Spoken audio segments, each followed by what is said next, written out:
Hey guys, this is another thing that's been on my mind for a little while, and this is a video kind of getting to the people who are on the fence. I just wanted to point out some things just in the nature of the arguments of the two belief systems. Um, the monotheist system, where the Father is the only God, and Jesus is his Son, and the Spirit is either his active force or the presence of himself away from the throne of an unapproachable light, and the Trinitarian view, and the oneness view, and the Jehovah's Witness view that believe he is either God, um, the same person as the Father, whether he is God, the second person of the Trinity, or whether he is the first thing created named Michael, or whether he is just created from the essence of God but not quite equal with God. I just wanted to go over some of the things that the fundamental lack of faith. Now, I noticed very early on when I started looking at this, and it started to dawn on me that something was wrong. No matter, who's right or wrong, something was wrong. And I started to look at basically not just the arguments, because the arguments are important, but once you get familiar with the arguments on all the sides of this, you also start to look at the method. And the method can lead to a very dangerous point of view, in my opinion.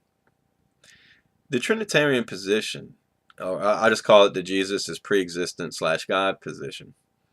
What they do is you're left with no choice. You have to read into the text. You have to interpret and put a lot of strain on the text. Whereas what I'd call the Unitarian type position, what they do is try to reason out from the text. They try to figure out basically what is the smallest jump in guessing that we have to make. And people don't realize the gap that we have in understanding this. They basically, if you study this, Koine Greek was lost. They developed understanding on top of it. And with all language, words don't mean anything but the meaning that we give them as an individual when we use them. And it allowed a lot of things in the Bible to be played with and added. And I'll just take the word hell, for example. It's not in the Bible. Okay? And listen carefully what I'm saying. I'm not trying to address any concepts of punishment or anything else. I'm just simply pointing out to you the word hell is not in the Bible, nor is the exact concept of what we have today. Now, does that strike you as odd? Anyone who has never encountered this before, go look it up for yourself. Hell was not a word that would have came out of Jesus' mouth. There were words like Gehenna and Hades, and was it Tartaru and Sheol.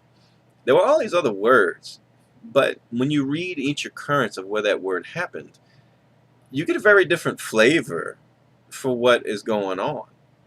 It's not what people made it out to be. It's just what I want to point out here. And that goes to show you how much language has been played with, changed, abused, slanted towards a proposition. And that is a great way in human thinking to gain control of a people. If you disagree with me, you'll suffer for all eternity. That is about as a human as it gets. But getting back to the topic at hand, when I started to look at the way a Unitarian approached this and every other belief system, the thing that basically became one of the strongest points for me was that Unitarian arguments originate in the Bible. And what I mean by that is the objections. When Numbers, God says, I am not a man that I should lie. The Father is greater than I. You are the only true God. Statements like that, they come from the Bible. In other words, that's what I'm getting at. The objections come from the Bible. It's not just the approach of saying, well, God can't be a man, and that's the end of the discussion. That's it. It's the things in the Bible that lead us to believe that.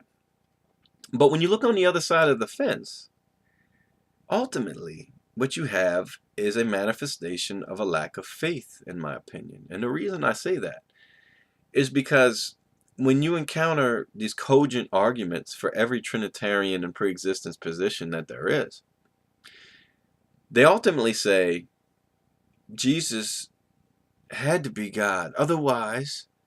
In other words, what they're saying is God could not have done it through a man. It's a lack of faith, in my opinion, that position. Because that's ultimately what you have to come down to. You have to say, it is just not possible for God to accomplish these works as a man. And the strength of the other position to me is to say, well,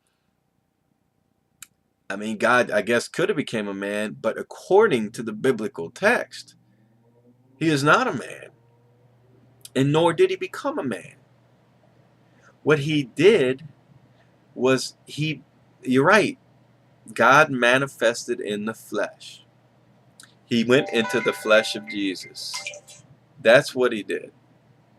So that's what I just wanted to point out in this quick video, is that these other positions, what they seem to do is simply say, God could not do that through a man.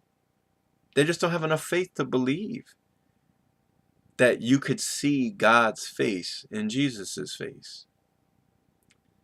And it's not a one-to-one thing. It's who dwelled in Jesus. You could perceive God in Jesus. The invisible God was made visible through his actions in Jesus. And that's why Jesus says, is the Father who does the works.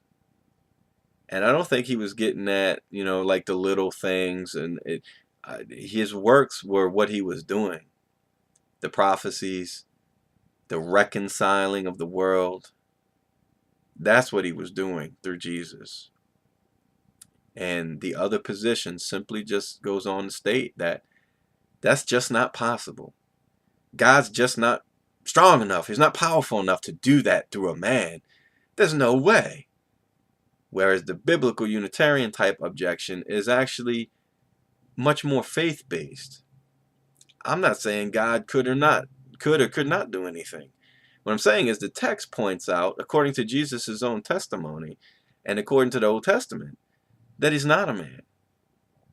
And when he manifested in the flesh, it was Jesus talking about he who was in him doing the works.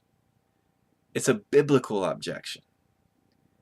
The other objection is just a lack of faith. It's just not possible. And I just wanted to point out that, to me, the strength in that, the strength of the biblical objection versus God just couldn't do that through a man. Think about that. You're actually saying it's just not possible. And they do this a lot. And if they were honest with themselves, they were actually saying, yeah, I'm limiting God. When they go back and think about it, they'll say, well, it's a biblical objection. But ultimately, that's what they'll say. The sacrifice would not be good enough if Jesus wasn't God. They're saying it can't be done. They're saying God cannot do what he set out to do in a man. So I just wanted to point that out for you guys who are studying and looking at all this. Pay attention to the objections on both sides. Which ones come from the Bible and which ones are read into the Bible. So, and judge for yourself. Which position is saying God can do anything he wants, but he gives us the scriptures to tell us there are guidelines, there are things that we should watch out for that are not of God. And which one is saying, even if you defeat all my objections, Jesus isn't good enough then. If he's not God, he's just not good enough. That's what they're saying. And that's why they have such a low view of man, a low opinion of man. We are the living works of God. And Jesus was good enough. Because what God did through him, God did it with a man. Absolutely. So weigh those objections in your mind. See which one you think holds up better to scrutiny. God bless.